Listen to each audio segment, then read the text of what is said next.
Now that's good timing. We just finished charging and our customer pickup's right here in the same plaza. So, heck yeah. Getting into the twilight hours, so there won't be a whole lot of time for footage. Push in on the back of the handle, then grab it. Oh, it's so tricky. Right on. Yeah, it's a little weird.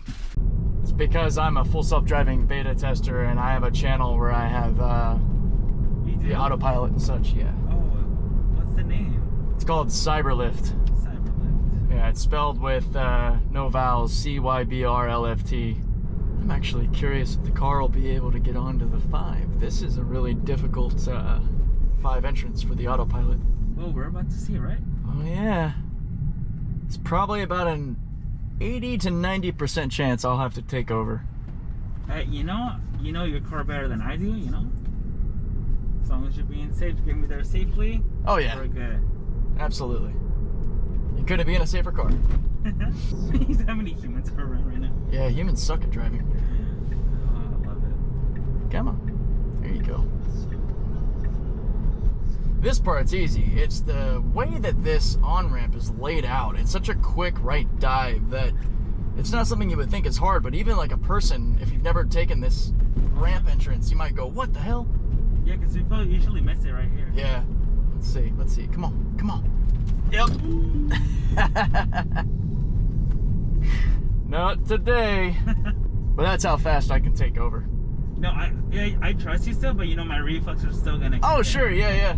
You should have seen me the first time I got my hands on the beta, like the first day. It was like being on a roller coaster all day. My heart rate was like 200 beats a minute. Oh damn, that's pretty high. I could not bring it down just because it was so new and exciting. Like the highway side, this is pretty normal. This is the public build now. That's why it's different colors. So the one with like the yellow and the red was the beta? Or? Yeah, that's the full beta. Yeah, you have to get approved and put onto the beta program. It does feel quite a bit better. It still makes its mistakes, but you know, hence beta. With that program, like any bad crashes so far? So with the beta that you saw, there's been no actual crashes. Nice. That's why they're so careful with how they release it. There's been some claims. There was one guy who submitted a claim to the NHTSA about his car like taking over and hitting someone in a corner, which anybody who has the beta or knows anything about the beta knows that that person was just lying, because the car cannot take over. And this is how easily it comes out. Like I just took over that fast.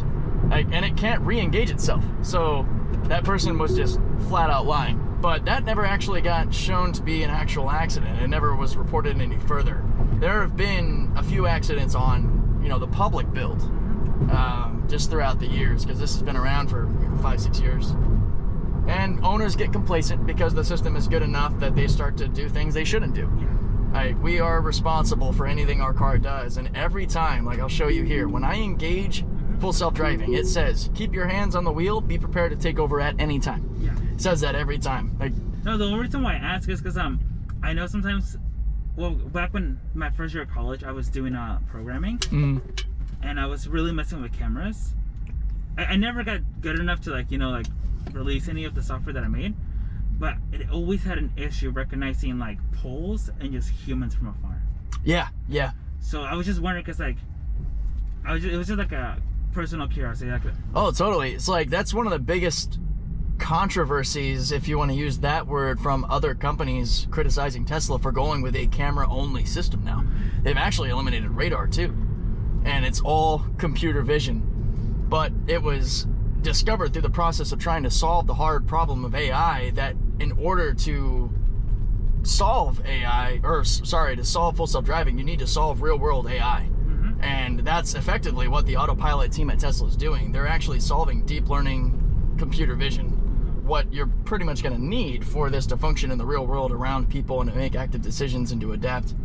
And since then, it is really good at identifying people versus poles versus dogs versus bikes, motorcycles, cars, everything that you're seeing on here. It's actually looking in real time and identifying different car shapes, sizes, as well as planning the route and making lane changes while also keeping your comfort in mind.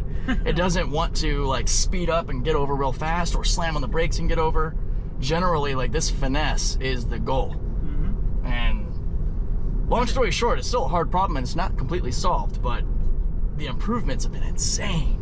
Yeah, I mean, there's a lot of unprecedented things in that sense. A lot of issues to solve that have never been approached before. I think aside from not getting on the 5 properly, it did the whole trip, except for the point that I took over to show you. Well, now why are you doing that? You had it. We were so close. No, I still give it a 10 out of 10. Really? Hey, thank Cool. you, man. Yeah, no problem. I hope you have a great day. Hey, hopefully I get to ride again, you know? Hell yeah. Just hold the button there at the top and push out. Okay. There you go. I was like, there's no... Yeah, I know, it's weird. Alright, take care, Cass. Yeah, man, you have a good one. Yeah. The car did really good. I took over to show the warning that comes up, but it had already failed. I'm going to be very strict with robotaxi trips. Like, it doesn't succeed unless it does the whole thing without intervention. Period. That's just how it is. Because, like I told him, if I was not here, that would have been a failure. Because he wouldn't have been able to get where he's going. Hopefully no one thinks I'm being overly harsh. It's kind of the point. This isn't to be critical of Tesla. This is to keep a realistic eye on how good the practical approach to robotaxis are getting.